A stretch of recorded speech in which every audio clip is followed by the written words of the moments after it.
ಕೂಗೋದು ಕಿರ್ಚೋದೆಲ್ಲ ನಾಳೆ ನೋಟಿಸ್ ಕೊಡ್ತೀನಲ್ಲ ಅವಾಗ ಅರ್ವಾಗತ್ತೆ ನಿಮಗೆ. ಏನ್ ಪೊಲೀಸ್ ಎಲ್ಲ ಹೊಡೆಸ್ಕೊಂಡು ತಳ್ಳಿಸ್ಕೊಂಡು ಡ್ಯೂಟಿ ಮಾಡಿ ಅಂತ ಯಾವನು ಹೇಳಿಲ್ಲ.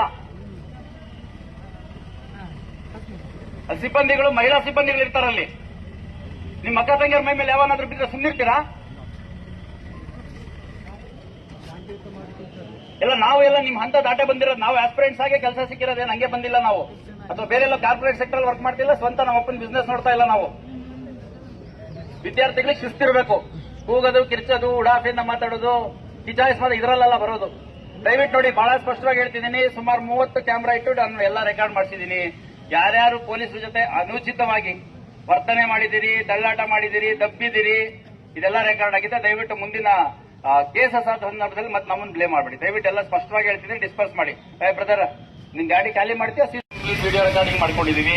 ಅದರಿಂದ ಮತ್ತೆ ನಾಳೆ ಕೇಸಸ್ ಆದ್ರೆ ನಾವು ಜವಾಬ್ದಾರಲ್ಲ. ಬಹಳ ಸ್ಪಷ್ಟವಾಗಿ ಹೇಳ್ತಿದ್ದೀನಿ. ಎಲ್ಲ ನಮ್ಮ ಅಣ್ಣ ತಮ್ಮಂದ್ರೆ ತಂಗಿದ್ದೀರಿ. ಒಂದು ಒಳ್ಳೆ ಉದ್ದೇಶದಿಂದ ಹೇಳ್ತಿದ್ದೀನಿ, ಒಬ್ಬ ಅಣ್ಣನಾಗಿ ಹೇಳ್ತಿದ್ದೀನಿ. ಎಲ್ಲ ದಯವಿಟ್ಟು ನಿಮ್ಮ PG ಇದೆಯೋ, ಲೈಬ್ರರಿ ಇದೆಯೋ, ಎಲ್ಲಿದ್ರೆ ಹೋಗ್ರಿ. ಯಾವುದೋ ನ್ಯೂಸೆನ್ಸ್ ಆದಾಗ ಕೇಸಸ್ ಆದ್ರೆ ಮತ್ತೆ ನಿಮ್ಮ ಭವಿಷ್ಯ ಹಾಳಾಗುತ್ತೆ. ಪೊಲೀಸ್ ಇನ್ವೆಸ್ಟಿಗೇಷನ್ ಯಾರು ತಪ್ಸಕ್ಕಾಗಲ್ಲ, ಯಾರು ಮಾಡಬೇಡಿ ಅಂತ ಹೇಳಕ್ಕಾಗಲ್ಲ. ಸಾಕಷ್ಟು ನಾವು ಸಂಯಮದಿಂದ ನಡ್ಕೊಂಡಿದ್ದೀವಿ. 2,000 ಜನ ಸಿಬ್ಬಂದಿಗಳನ್ನ ನಿಯೋಜನೆ ಮಾಡಿದ್ದೀವಿ.